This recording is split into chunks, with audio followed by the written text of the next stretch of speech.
Hello, and welcome to Briar's Book and Film. The film we're going to talk about today is Zulu from 1964. And of course, there's a few questions. What's the coffee cup rating going to be for this film? Well, shall we find out?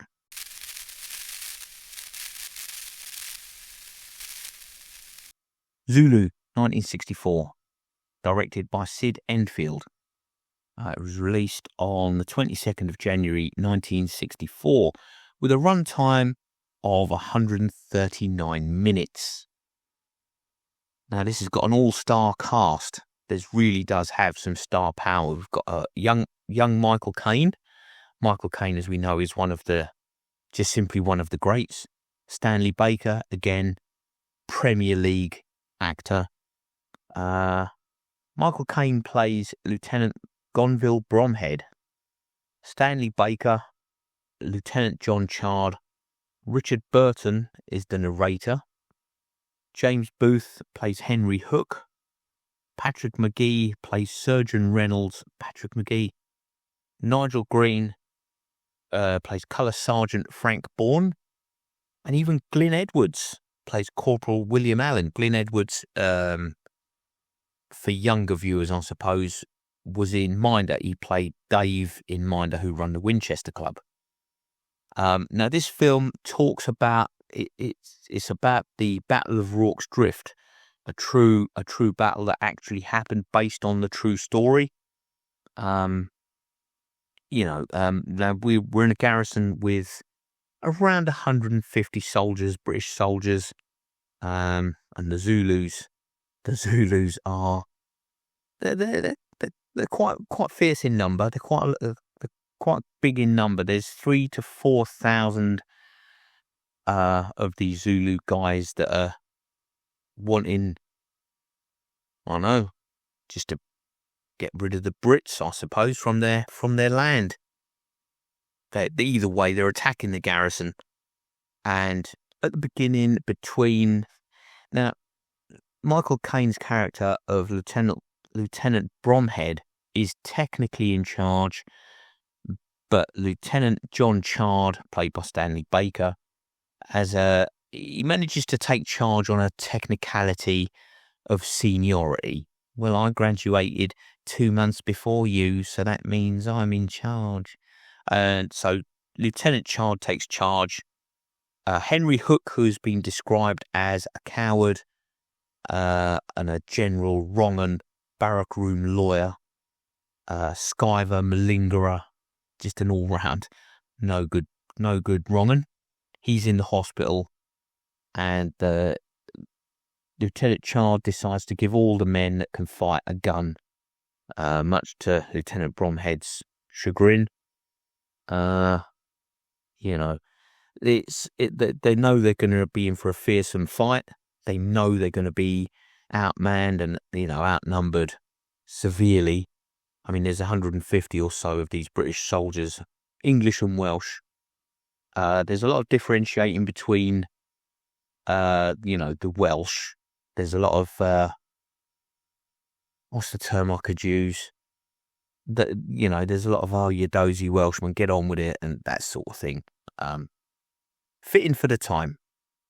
So, there's various tales of courage and heroism throughout the film.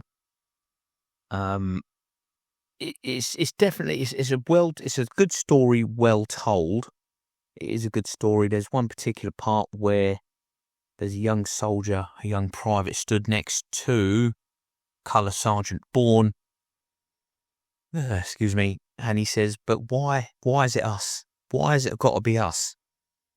And the Colour Sergeant just says, "Because we're here." That's it. There's no other reason. Because we're here.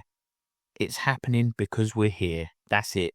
There's no emotion to it. There's no, we just happen to be in the garrison when this is happening. So, and that young private, he goes on to sort of redeem himself a little bit, even though he's not thrilled at the prospect of being attacked by 3,000 to 4,000 Zulu warriors who put up an incredible fight. and even use some of the rifles that they've scavenged from other British soldiers that they've killed on their travels. Now, in this film, well, in Rorke's Drift, the Battle of Rorke's Drift, there were 11 Victoria Crosses awarded, various other medals, but to win the VC, the Victoria Cross is the highest honour accolade that the British Army has. You don't just get given the VC for no reason. If you've got the VC, you've earned it. And I think there's only one VC holder alive today, I think. So there was during as they're teeing up for the initial battle, some of the South African guys, farmers and stuff, turn up they're just passing, and Lieutenant Chard sort of pleads for their help, and they say, "No, you're in this on your own. It's just you. You can deal with this lot. We're not." And the South African guys just keep riding. They barely stop. So the British soldiers really are just in it on their own. It's just them because they're there. That's it. So you've got the initial friction with Bromhead and Chard, which Chard ends up coming out on top of. They do eventually, after wave after wave after wave of attacks by the Zulu warriors, they take some losses, of course. They do take some losses. The Brits don't come out of it completely unscathed. But after putting up such a valiant fight and a bold effort against these Zulu warriors, the Zulus do eventually fall back, and they sort of just, call it a day. We've lost too many guys. We're just going to leave it. We're just going to leave it for now. And, that's the Battle of Rorke's Drift, basically. Now, could you watch this film with your gran in the room? Yes, you definitely could. Watch your film with your gran in the room, safe in the knowledge that there's no expletives, there's no crudeness, there's no bad language. It is a very solid film. It's a good, clean film. Definite gran in the room winner right there. Now we're coming on to the all-important coffee cup rating.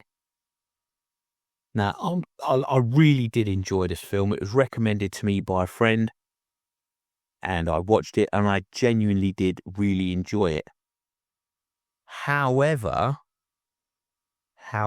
this film, for me, is only going to get 4 hot cups of coffee on the coffee cup scale. As good as the story is, as well acted as it is, with the superstar lineup that's in it, 4 coffee cups. And I'll tell you why. It's because of the A-team style shooting. And you see people getting shot and they'll clutch their chest to go, "Oh!" But there's no bullet hole, there's no blood, there's just, "Oh!" Very much like in the A-team. There's a particular shot where you see a Zulu sort of jumping over the barricade, and he gets shot in the chest. You hear the gun go off and he clutches his chest, but there's nothing there. It's just his bare chest. But he clutches his chest anyway, as if he's been shot.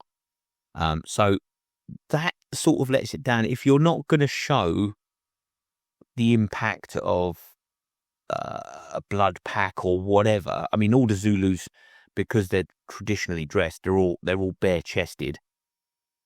So if you're not gonna show sort of a blood pack or blood or whatever, don't show that shot where the man is climbing over the barricade towards you,